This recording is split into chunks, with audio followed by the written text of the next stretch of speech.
Their piece was published on Tuesday. Colonel Baumgartner, the former commander, sent an email to the Associated Press. It read, quote, "This blatant misrepresentation of the truth infuriates me. I don't know who Sergeant Hickman is, but he's only trying to be a spotlight ranger. He knows nothing about what transpired in Camp 1 or our medical facility. I do. I was there."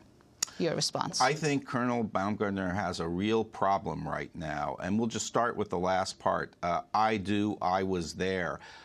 Either he lied to the Associated Press or he lied to the naval criminal investigators, because he gave them a sworn statement which includes the words, "I was not at the camp that night," the night of 09, June 06. He says, in fact, he was at a social function in the quarters of Admiral Harris. And he goes on to say he came to the camp a little bit before 1 o'clock on the 10th of June, which of course is long after all these events had transpired.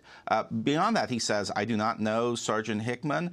That's also demonstrably false. In fact, he was so impressed with the way Sergeant Hickman had handled defusing the prison riot on May 18th, which was probably, other than these suicides, the most dramatic event that occurred on his watch, that he put him up for a medal and awarded the medal to him. And there's quite a bit of other evidence of their direct relationships. That's just not a true statement. And the beginning statement is a non-denial denial. He doesn't actually deny anything.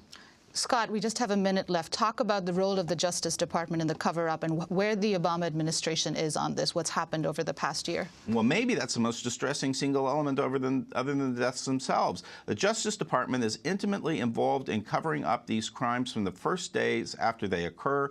FBI is deployed to intimidate people not to speak about what's going on. Justice Department is then filing papers with federal judges in which it makes apparently false statements about everything that went on here. And then when the Obama administration is notified about this, they engage in a further cover-up, claiming to conduct an investigation. But we know from the course of it that they concluded that they would not open a criminal investigation before they even contacted the critical witnesses here. Cover-up after cover-up. And Barack Obama is not upholding the pledge he made when he received the Nobel Prize to enforce the Geneva Conventions. And these three men were about to be released. They were slated for release. All three 10 of them, seconds. Yes. It had been concluded that none of them were al-Qaeda or Taliban fighters. And in fact, the Bush administration had decided to release all three of them. Well, that's all we have time for. Scott Horton, contributing editor to Harpers Magazine. The latest piece is called Guantánamo Suicides. I'm Anjali Kamath. You're watching Democracy Now!, democracynow.org. Thanks for watching.